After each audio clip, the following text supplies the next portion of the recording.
要非常的冷血耶。对，妈妈，妈妈，妈妈，妈妈，不知道要说些什么，是不是很震惊的？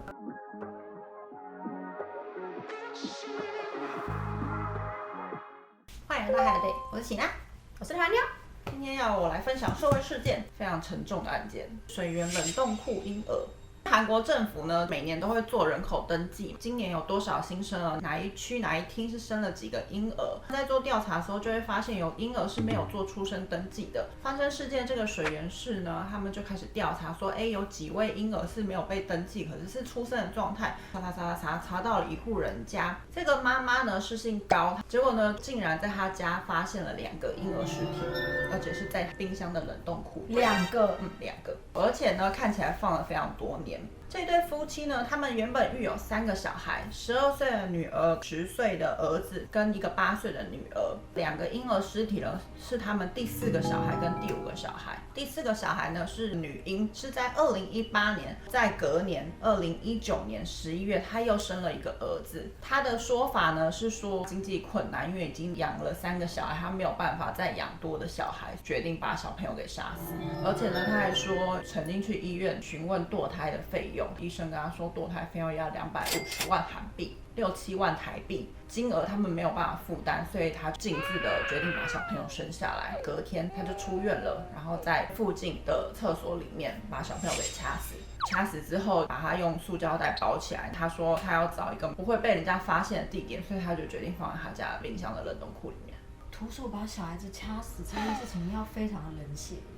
对，可是他的说法是说他经济困难，就算再怎么经济困难，要杀人也不是那么容易的事情。没错，而且他是连续杀了2个婴儿，就在冷冻库放了6年，直到2023年才被发现。所以6年户口都没有调查到他。对，他的先生呢，他到底知不知情呢？后来警方调查到的内容是说，他的先生只知道妻子怀孕了，可是不知道他把小朋友生下来，因为他以为他是去把小朋友堕胎堕掉了。不是怀孕的过程他没有看到吗？有啊，他知道他怀孕了，可他不知道他没有去处理掉小朋友，是不是觉得很奇怪？我觉得超怪的，这不合理啊！大肚子会看得出来而且大肚子要临盆了，怎么会不知道呢？我觉得超奇怪的。但是这个案件呢，很诡异的点是，他的先生最后是没有被起诉的。警方调查的结论是，他的先生采纳了他的说法，对，说他就是不知情，他也不想说妻子没有钱来钱。对。这个案件后来大家就一直吵嘛，就说那个先生怎么可能不知情，被骂得很惨，是到底为什么不做避孕，一直怀孕啊。后来那个先生就说他很抱歉，对大众觉得很抱歉，然后也很抱歉说他没有办法保护他自己的2个小孩，竟然让老婆就这样把小朋友给杀死。后来警方就有调查到，这个高太太呢，她在医院生产的时候，其实都会需要家属的签名同意书嘛。签名的人是她的先生的名字，警方就有拿这个去质问先生的说法，是说他不知道，他没有签名这个东西。对认笔迹有可能是太太代签的，先生有可能根本没有去医院，这个是警方的判定啦。最后警方才会判定他的先生是不起诉的。老婆可能真的觉得养小孩的生活实在是太辛苦了。他们前3个是剖腹生，后面2个是自然产。正常的状况来说，剖腹生的妈妈就会一直是剖腹生，因为她那个伤口会怕裂开，对，所以基本上医生都会建议你继续剖腹生。高太太她的说法就说，她就是怕被先生发现，因为剖腹会需要很多天的休息期间嘛，所以她就坚持她后面2胎是用自然产，再把它杀掉。我不知道要说些什么，是不是很震惊的？更震惊的还在后面。这个案件是在2023年6月被发现冰箱里的婴儿嘛，后续就一直有在侦讯他跟起诉嘛，法律都要跑很多流程。结果呢，他居然在去年底起诉的过程中间又发现她怀孕了，而且已经12周了。我查到的时候，我想说 ，what？ 到底是怎样啊？应该就是他杀掉的又回来，就会不停的回来投胎。妈妈，妈妈，妈妈，妈妈，到底有多容易受孕？到底为什么不避孕啊？大家就狂骂他，说你们到底为什么不做避孕啊？对呀、然后他们夫妻立场就说，我们有做避孕的，我们有努力在避孕，但还是就是怀孕了。到底多激情？到底多激情？我只觉得那2个小朋友很可怜，就这样被妈妈杀死了。不是同一个小孩。2018年生了一个小孩，2019又生嘛，案件是2023年，这中间他们还有搬家哦，原封不动的尸体带到新家。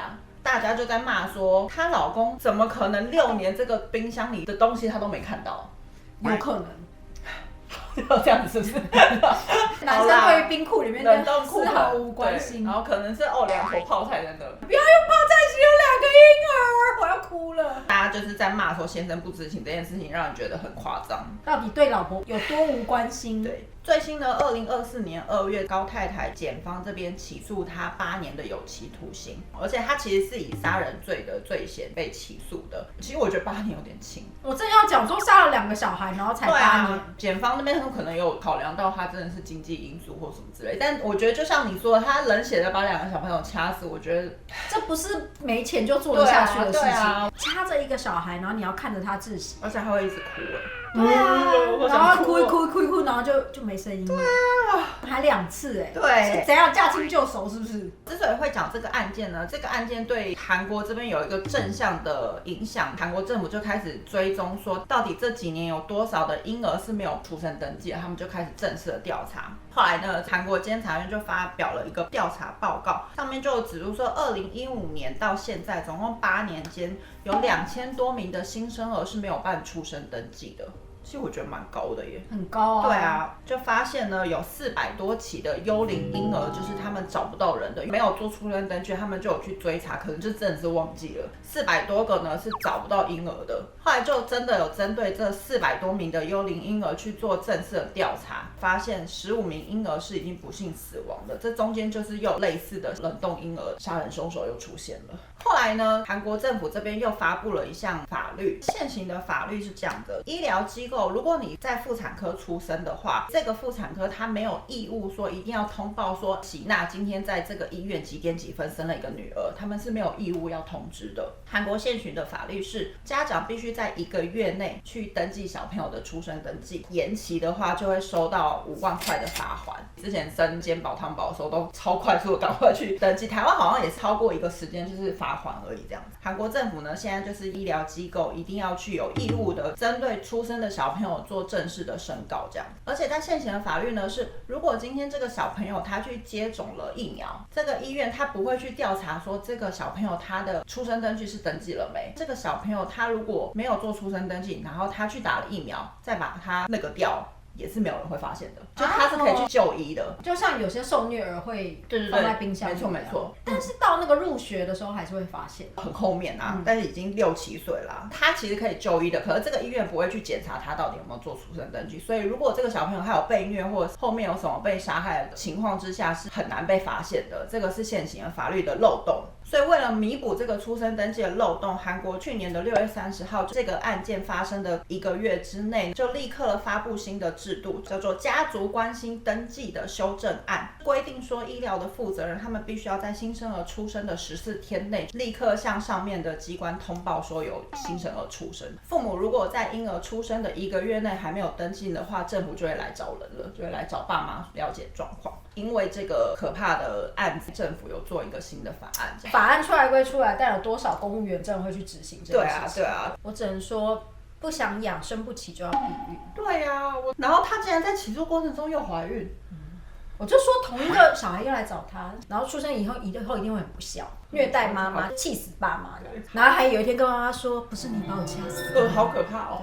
好啦，以上就是跟大家分享这个短短的令人不寒而栗的案件，希望大家会喜欢咯。如果喜欢我们分享的话，记得订阅我们的频道。Hi Day， 我是喜娜，我是台湾妞，拜拜。拜。